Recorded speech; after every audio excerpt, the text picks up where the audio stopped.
Alors, maintenant qu'on a dit ces petits préalables, on va attaquer le dossier 1. Donc, on a un externe ce soir, c'est Emmanuel. Emmanuel, bonsoir.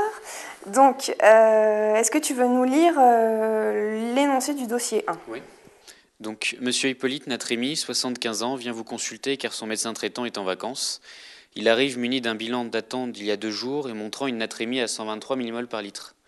Le reste du ionogramme sanguin est normal. Le biologiste lui a conseillé de consulter son médecin rapidement. Pour ses antécédents, vous notez un diabète de type 2 insulino-requérant depuis 15 ans, une dyslipidémie mixte, une hypertension artérielle, une insuffisance cardiaque diastolique, un adénome de prostate opéré et un syndrome dépressif évoluant depuis le décès de sa femme il y a quelques semaines. Donc son traitement comprend Taor 40, Coaprovel 300 12,5, Amlor 5, Deroxate 20 et Lantus 20 UI le soir. Très bien, donc est-ce que tu peux répondre, dire la première question et y répondre ? Donc la question c'était à quelle classe thérapeutique appartiennent les médicaments de ce patient ? Donc pour le Taor, la classe c'était un hypolipémiant. Oui, c'est une statine même. Une statine. Donc ouais. Je ne sais pas si c'est DCI, c'est atorvastatine. C'est ça, oui, très bien. Donc c'est une statine et voilà, donc ça permet de diminuer le cholestérol oui. dans le sang. Coaprovel 300 12,5, donc c'est deux molécules associées avec en premier un inhibiteur de l'enzyme de conversion qui est l'hydrochlorothiazide. Alors, c'est pas ça. Effectivement, il y a de l'hydrochlorothiazide. Donc, à chaque fois qu'il y a co dans un antihypertenseur, c'est qu'il y a un diurétique avec. Et en général, le diurétique, c'est l'hydrochlorothiazique. Donc, c'est pas un inhibiteur de l'enzyme de conversion, c'est un diurétique de type thiazidique. C'est pas grave, c'est normal, tu es là pour apprendre. Et il y a l'ibésartan aussi. Oui. Donc là, il me semble que c'est un antagoniste de rénine-angiotensine. Alors, c'est ARA2, ce qu'on appelle un ARA2, oui. Donc, c'est un sartan ou ARA2, c'est la même chose. Donc, ça veut dire que c'est un antagoniste du récepteur AT2 de l'angiotensine 2. Donc, ça fait partie un peu de nos 2 médicaments phares qu'on aime beaucoup en néphro et en cardio. Donc, il y a les IEC d'une part et les ARA2 d'autre part qui ont, en gros, quasiment les mêmes indications et les mêmes effets. Oui, qu'est-ce qu'il y a d'autre ? Dans le Coaprovel ou Amlor après pour l'Amlor, donc c'est de l'amlodipine. Oui. Le DCI, il me semble, c'est dihydropyridine et c'est un inhibiteur calcique. Voilà, c'est un inhibiteur calcique. Donc ça joue aussi sur l'hypertension. Oui. Et le Deroxate 20, donc ça c'est le DCI, c'est paroxétine. Donc la classe, c'est un inhibiteur de la recapture de la sérotonine. Donc ça concerne son syndrome dépressif. Exactement. Et il y avait Lantus, qui est une insuline lente. Exactement. Donc ça, c'est très bien. Alors vraiment, il faut prendre l'habitude parce que déjà, c'est utile pour l'internat et puis surtout, c'est utile pour plus tard. Quand vous êtes en stage et que vous avez des patients dont vous occupez, regardez bien les médicaments parce que ceux-là, c'est vraiment, je ne suis pas allée tirer dans les coins, c'est vraiment des gros classiques.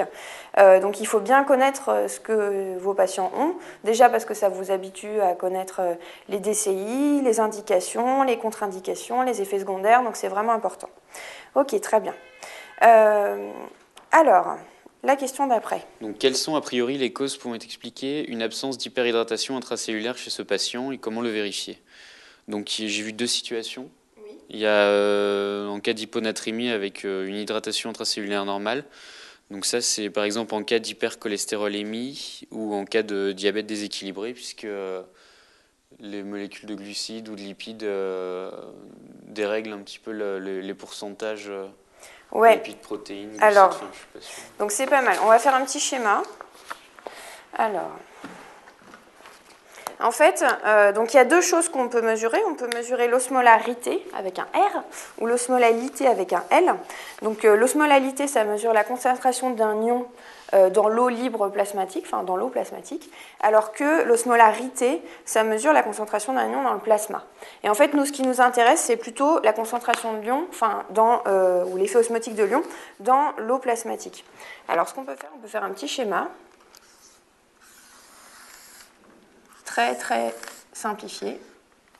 Alors, donc tout ça, c'est le plasma. Ça, c'est les protéines. Ça va, on voit ? Parfait. Ça, c'est du sel. Ça, c'est du sucre, etc. Et tous les autres ions osmotiquement actifs. Et ça, c'est de l'eau. Voilà. Et alors, ce qui nous intéresse, nous, pour l'effet osmotique, c'est le rapport entre ces ions osmotiquement actifs et l'eau. Voilà.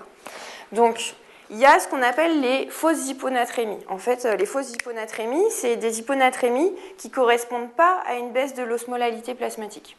Donc, les fausses hyponatrémies, en fait, c'est quand on rajoute quelque chose là.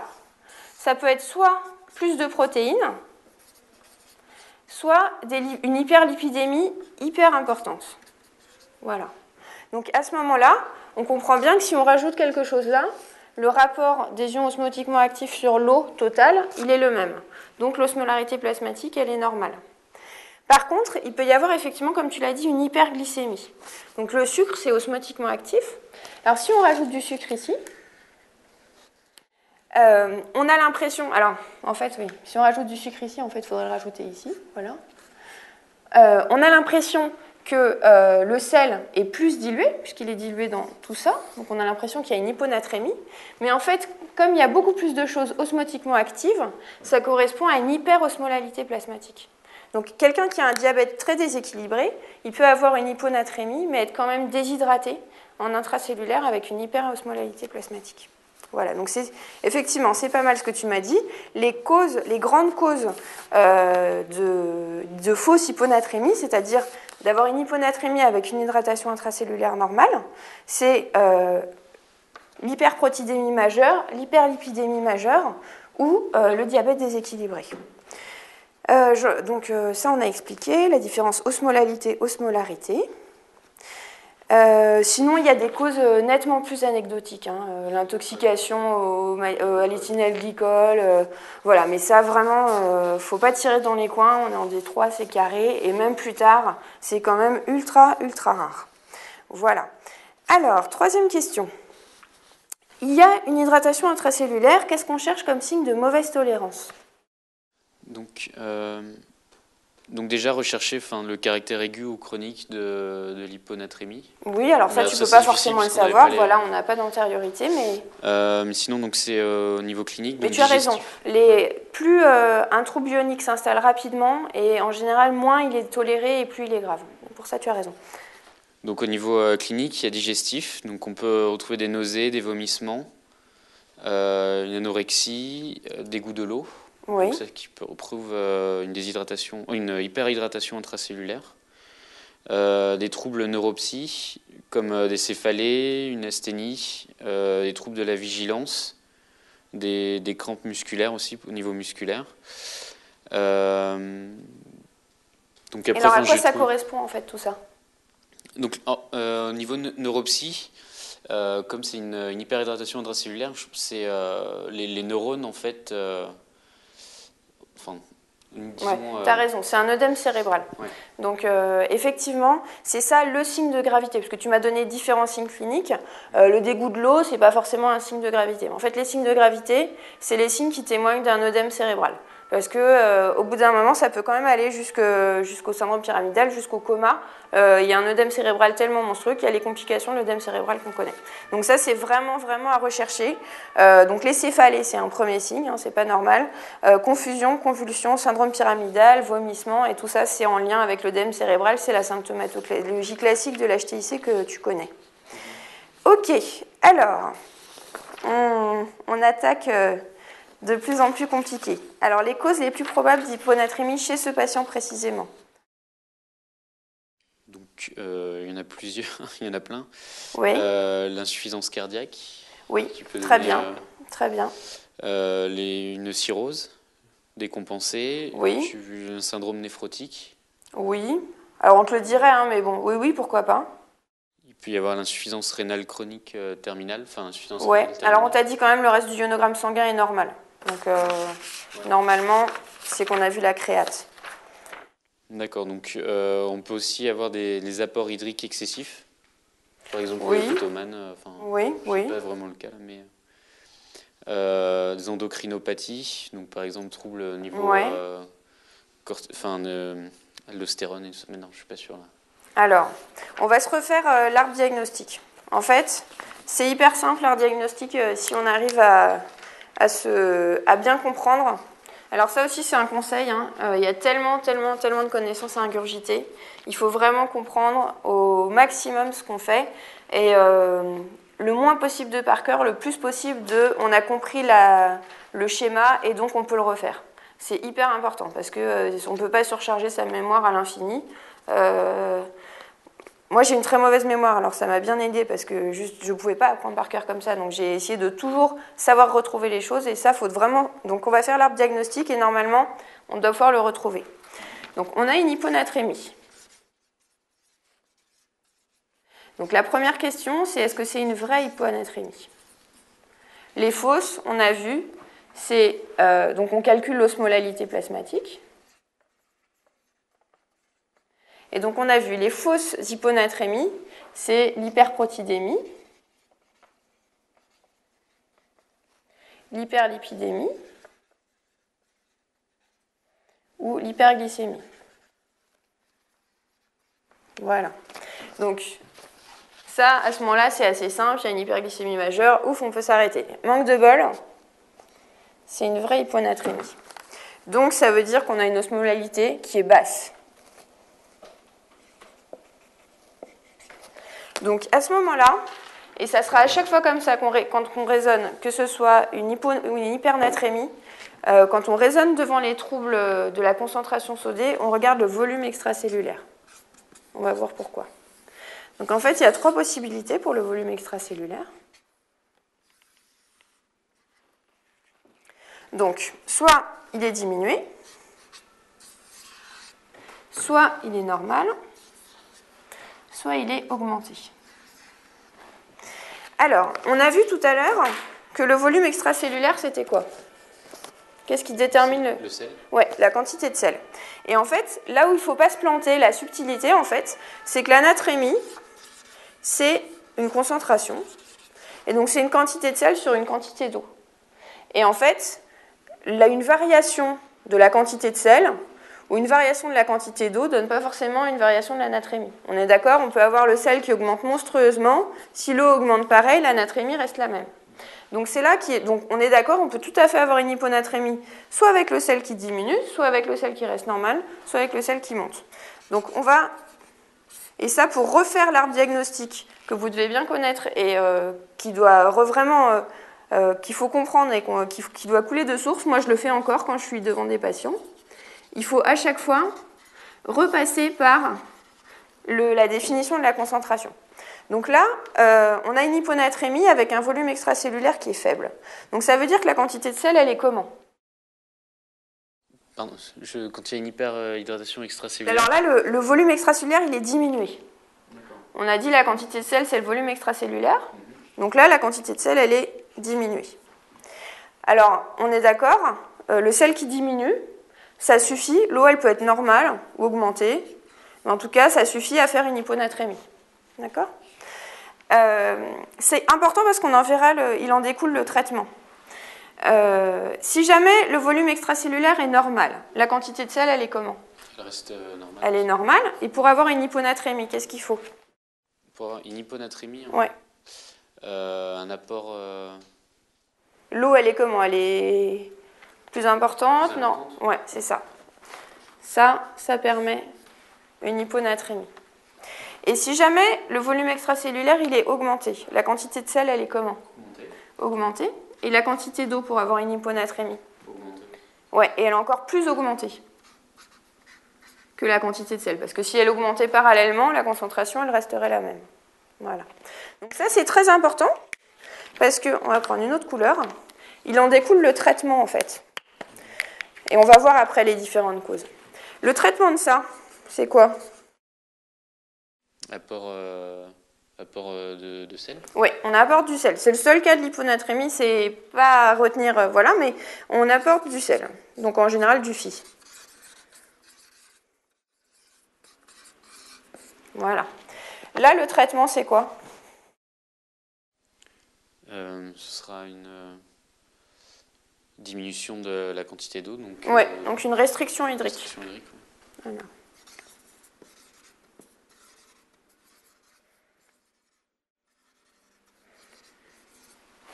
Et là, le traitement, c'est quoi? Ce sera excrétion de sel. Oui. Et alors, comment on fait excréter du sel? Diurétique. Oui. Donc, on va mettre une restriction hydrosodée. Donc, on restreint et en eau et en sel.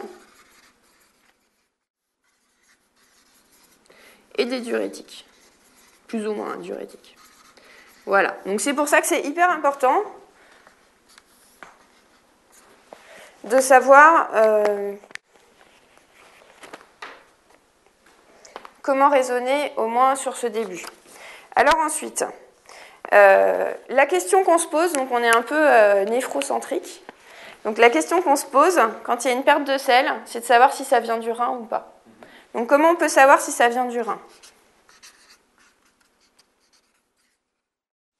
Donc on va calculer une natriurèse. Exactement.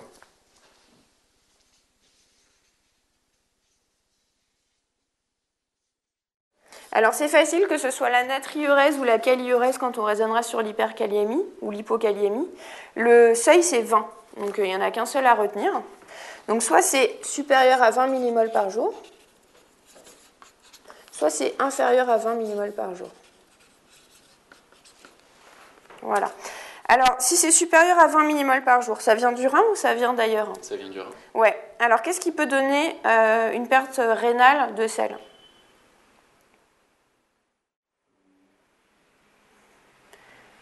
Alors, le plus fréquent lié au docteur et au néphrologue en particulier, un peu au cardiologue aussi, les diurétiques, hein, tu me l'as très bien dit, les diurétiques c'est un très bon moyen de donner des hyponatrémies aux petits vieux. Est-ce qu'il y en a d'autres causes que tu peux voir? Néphropathie. Oui, alors il y a les classiques néphropathie avec perte de sel. Bon, il faut le savoir, mais alors c'est vraiment anecdotique par rapport aux diurétiques. Hein. Voilà, et l'insuffisance surrénalienne aussi. Vous savez que dans l'insuffisance surrénalienne, classiquement, il y a hyponatrémie, hyperkaliémie. Et en fait, l'hyponatrémie, elle est liée justement à ça. C'est des patients qui sont très très déshydratés, voire en choc hypovolémique, et qui ont une natriurèse très élevée et qui est complètement inadaptée à leur état volémique. Ok, et alors si ça ne vient pas du rein, ce qui est l'autre cas, ça vient d'où? Donc ça vient de digestif. Alors digestif, oui. Soit on a des pertes de sel, soit un apport diminué. Oui, alors apport diminué, pas trop, mais c'est plutôt les grandes diarrhées, les aspirations monstrueuses, voilà. Et puis il y a cutané aussi, mais alors c'est pareil, hein, c'est pas en allant se promener au mois de mars, hein, c'est les grands brûlés, c'est voilà, les sueurs absolument profuses du gars dans le désert, voilà. Bon, donc ça, on a fait donc tous ces gens-là. Alors évidemment, pour traiter, si c'est lié au diurétique, on arrête les diurétiques. Et puis, on apporte du sérum Phi. Voilà. Si jamais c'est juste une surcharge hydrique pure, qu'est-ce que tu connais comme cause de surcharge hydrique pure? Donc un apport excessif d'eau. Ouais, donc ça c'est quoi? La potomanie. Oui. Et sinon? Donc des troubles endocriniens qui peuvent jouer sur le système ADH. Ouais, c'est ça, le SI-ADH. Donc c'est ça notre question en fait. C'est est-ce que ce patient est potomane ou est-ce qu'il a un SI-ADH? Donc pour savoir en fait, on est en néphro, on regarde le rein. Et en fait la question c'est de savoir est-ce que les reins ont une attitude adaptée ou pas. C'est-à-dire quand on a une grande surcharge hydrique, si on a des reins adaptés, on pisse très dilué. Si on pouvait pisser de l'eau pure, on le ferait. On ne peut pas, mais on pisse très dilué. Si jamais on pisse concentré, alors qu'on a une grande surcharge hydrique, c'est que le problème, c'est que c'est un SI-ADH. Alors après, on va voir les causes de SI-ADH. Mais donc voilà, la potomanie, c'est des reins qui marchent bien. Le SI-ADH, c'est des reins qui sont inadaptés à la situation volémique. Enfin intracellulaire. Donc pour savoir ça, en fait, on mesure le rapport d'osmolarité urinaire sur l'osmolarité plasmatique. Alors, donc je t'écoute si jamais, donc ça peut être supérieur à 1 ou inférieur à 1. Alors si jamais l'osmolarité urinaire, elle est beaucoup plus élevée que l'osmolarité plasmatique. Qu'est-ce que tu en penses? C'est adapté? C'est pas adapté? C'est adapté. Si l'osmolarité urinaire est plus élevée, c'est-à-dire que les urines sont plus concentrées que le sang, en fait. C'est pas normal. On a dit qu'elle devait pisser quasiment de l'eau pure. Donc si l'osmolarité urinaire est supérieure à l'osmolarité plasmatique, c'est que c'est pas normal. Donc à ce moment-là, le rein est inadapté. Donc c'est le SIADH. Voilà. Donc les SIADH, il y a plein de causes, hein, le système nerveux central, les cancers, il y a des médicaments. Voilà. Si jamais les reins font ce qu'ils peuvent, excrètent le maximum d'eau, mais il y a toujours une hyponatrémie, c'est que les reins sont adaptés, c'est la potomanie. Voilà. Et alors, dernier cas de figure, je vais me mettre, ça va, on voit bien. Alors, dernier cas de figure, c'est les causes en fait d'inflation hydrosodée. Ça, normalement, tu dois en connaître quelques-unes, où on est plein d'eau, plein de sel. Tu m'en as cité quelques-unes tout à l'heure. Qui peuvent donner des œdèmes, donc c'est oui. La cirrhose au niveau hépatique. Oui, la cirrhose. Niveau cardiaque, donc insuffisance cardiaque. L'insuffisance cardiaque. Et niveau rénal, donc une néphropathie. Ouais, donc il y a l'insuffisance rénale chronique sévère, hein, limite terminale, et le syndrome néphrotique. Voilà, très bien. Donc voilà, on a fait l'hyponatrémie. Donc ça, normalement, en repassant, donc l'apprendre sans ça, c'est horrible. L'apprendre avec ça, c'est beaucoup plus facile. Il suffit d'être logique, en fait, de refaire le raisonnement. Quand on l'a fait 2-3 fois, ça rentre très facilement. On s'en souvient pour toute sa vie. Et en plus, ça donne les traitements, ce qui est quand même pas inutile quand on est pauvre interne de garde aux urgences à 2h du matin avec un patient qui est en hyponatrémie. Voilà. Alors, la difficulté, en fait, de cette arbre diagnostique, c'est qu'elle repose là-dessus. Et en fait, on va le voir tout à l'heure, mais évaluer le volume extracellulaire d'un patient, c'est pas toujours complètement évident, mais on va essayer de bien préciser comment on le fait. Alors, donc on en était à la question 4. Donc effectivement, tu m'as donné plein de causes d'hyponatrémie. Alors chez ce patient, en fait, dans toutes celles-là, il y en avait quelques-unes que je vous avais téléphonées. Effectivement, il était insuffisant cardiaque, comme ici. Qu'est-ce qu'il y avait d'autre ? Il prenait des diurétiques, donc ça quand même, il faut vraiment penser à l'accident des diurétiques chez le petit vieux, c'est la grande cause d'hyponatrémie. Et alors une autre cause d'hyponatrémie, c'est le SIADH médicamenteux. Et alors, c'est pas, c'est pas juste dans les livres. Des SIADH médicamenteux, j'en ai vu des tonnes, et alors ils étaient tous au déroxate, donc pardon s'il y a des gens qui aiment bien le labo déroxate, mais en gros les IRS, qui sont quand même prescrits très larga manu chez les personnes âgées, parce qu'on a l'impression un peu trompeuse que c'est des médicaments qui ne sont pas dangereux, effectivement sont beaucoup moins dangereux sur le point cardiovasculaire que les tricycliques, etc. Mais j'ai vu plusieurs hyponatrémies très sévères à 110 sur du déroxate, dont une fois que j'avais prescrit, donc honte à moi. Mais vraiment, les petits vieux, ils font très facilement des SIADH à ce genre de médicaments. Voilà, donc c'était un peu les 3 grandes causes que j'avais téléphonées dans cette liste-là. Alors effectivement, après, on peut tout imaginer, mais les plus probables, c'était ça. Alors, donc, on en est pour l'instant au fait qu'il y a une hyperhydratation intracellulaire, et alors je te demande quel élément essentiel manque pour trancher entre ces différentes causes. Donc on l'a vu, c'est le volume extracellulaire. Exactement, on se reporte à notre arbre diagnostique, et c'est vraiment ça qui est absolument central. Et alors, il ne faut pas se planter, parce que si jamais on se plante, on part complètement dans un raisonnement ultra faux. Alors, comment on l'apprécie ? Donc j'ai vu que, mais je suis pas sûr, hein. Donc j'ai vu que c'était l'hématocrite, et vous pouvez l'évaluer par l'hématocrite. Alors, c'est pas normalement le volume extracellulaire. Ouais. Alors, à la limite, si tu as des variations rapides par rapport à un bilan que tu as, bon.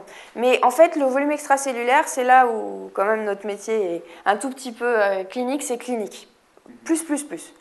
C'est à la limite, l'hématocrite, ça peut être une toute petite aide, mais voilà, il faut vraiment penser plus à la clinique. Alors, est-ce que si tu as une déshydratation extracellulaire, est-ce que tu le connais ? pli cutané ? Oui, alors le pli cutané, donc, c'est un peu le signe que tout le monde connaît. Il n'est pas extrêmement simple parce qu'il est tardif, donc il faut être vraiment sérieusement lyophilisé pour avoir un pli cutané. Et les petits vieux, ils plissent de partout de toute façon. Donc le pli cutané, il est un peu... mais bon, effectivement, c'est dans les signes classiques. Je les ai pas là comme ça. D'accord, bah, je vais te les dire, hein, c'est pas le but, pauvre Emmanuel qui fait toute la conf. Donc le but, c'est pas de te coller. Il y a un signe hyper important, c'est l'hypotension orthostatique. C'est pas pour embêter les externes qu'on fait chercher l'hypotension orthostatique, mais je sais pas si tu as déjà eu une bonne grosse gastro, mais en général, c'est le seul signe de déshydratation extracellulaire que tu as. Tu as la tête qui tourne quand tu te lèves, tu as une hypotension orthostatique. Donc ça, c'est vraiment un signe qu'il faut chercher systématiquement devant une hyponatrémie, parce que le patient va pas forcément, sauf s'il est plein d'œdème, absolument bouffi d'œdème, là c'est évident, mais sinon, parfois, entre ces deux-là, on a du mal. Donc il faut vraiment chercher l'hypotension orthostatique. Il y a un deuxième signe, et puis la tachycardie aussi, ça peut, voilà, un patient qui est tachycarde de base, ça peut orienter. Il y a un deuxième signe qu'il faut prendre l'habitude de vérifier chez tes patients pour vérifier leur état d'hydratation, parce que ça vient vraiment avec l'expérience, c'est l'état des jugulaires. Alors, comment on examine des jugulaires? Donc, quand on fait les signes d'insuffisance cardiaque droite, etc., c'est en position demi-assise, puisqu'effectivement, c'est pas normal d'avoir les jugulaires bien visibles en position demi-assise. Mais pour chercher une déshydratation extracellulaire, on allonge le patient complètement. On enlève l'oreiller, on le met franchement à plat et on regarde les jugues. Normalement, quand on est bien hydraté, on voit les jugues externes quand on est franchement à plat. Si on les voit plus du tout et qu'elles sont perdues dans le cou, c'est que le patient est déshydraté. Voilà. Donc, et alors un dernier point qui est quand même, c'est dans les obsessions du néphrologue, c'est la perte de poids. Les patients en néphrose normalement sont pesés tous les jours et ont une duresse quantifiée. Combien il a fait pipi et combien il pèse, c'est quand même les deux grandes questions existentielles du néphrologue le matin à sa visite. Voilà. Et alors les signes d'hyperhydratation extracellulaire? Oui. On a les œdèmes. Les œdèmes, ouais. Tu les cherches où? Donc c'est des clives, donc au niveau des membres inférieurs au départ. Ouais. Et si ton patient est allongé, c'est au niveau des lombes. Il ne faut vraiment pas hésiter à aller les gratouiller régulièrement et voir si tu enfonces tes doigts. Parce que ça peut être discret, mais c'est à force de palper qu'on sent que c'est un peu infiltré. Et alors, deuxième signe? Oui, donc le reflux hépatogugulaire. Maintenant, je ne suis pas sûr, mais... La prise de poids. Prise de poids, ouais. On est toujours... le poids en néphro, c'est super important. Donc un patient qui dit qu'il a pris 5 kilos en 2 semaines, c'est pas normal. C'est de la flotte et du sel. Ok. Alors là, moi, je te dis que celui-ci est normal. Donc le volume extracellulaire est normal. Donc là, top, on est dans ce cas de figure. Donc quel est le diagnostic le plus probable? Donc là, ce serait, je pense, une SI-ADH. Oui, très bien. Alors, le SI-ADH, parce que déjà, il a un médicament qui donne ça, il n'y a pas de raison, pauvre monsieur, qu'il soit potomane, il a 75 ans, il n'a pas l'air, voilà. Alors, en plus, il a un syndrome dépressif qui évolue depuis le décès de sa femme il y a quelques semaines. Donc, ça collerait pas mal si on disait que ça fait 20 ans qu'il a le Deroxate, je ne sais pas si ça existe depuis 20 ans, mais ça serait moins crédible. Mais là, effectivement, il a depuis quelques semaines, ça colle pas mal. Ok, donc quelle est la prise en charge? Donc là, ce sera arrêt justement du Deroxate. Oui. Le premier, donc traitement étiologique. Traitement symptomatique, c'est restriction hydrique. Oui, tu peux le mettre en restriction hydrique, mais ça va venir, effectivement. Tu peux mettre la restriction hydrique, mais normalement, tu arrêtes le Deroxate et dans les 2 jours, il est guéri. Mais oui. Et alors, il y a quelque chose de très important à chaque fois qu'on a un effet indésirable de médicament. Le signaler. Alors, tu peux le signaler, effectivement, on met tous le signaler, mais il y a autre chose. Pauvre Emmanuel qui fait toute la conf. Alors, il y a autre chose, en fait, c'est que quand on arrête un médicament, on le remplace. Oui, j'y pensais justement. Voilà, c'est hyper important. Parce que si on dit, oh là là, pauvre monsieur Hippolyte, là, il fait un SI-ADH au Deroxate, on arrête son Deroxate, on dit, le psychiatre, de toute façon, les psys, voilà, ils prescrivent que des trucs qui rendent malades les patients, qu'on le renvoie chez lui et qui se suicident, on est quand même sérieusement responsable. Donc, en fait, il faut voir avec le psychiatre s'il faut garder un traitement antidépresseur et si oui, lequel. Sachant qu'en général, quand on fait un SI-ADH au Deroxate, on fait un SI-ADH aux autres médicaments de la même classe. Mais voilà, il faut contrôler le ionogramme sanguin. Mais ça, c'est hyper important. Quand on arrête un traitement, il faut voir par quoi on le remplace. Ok, très bien.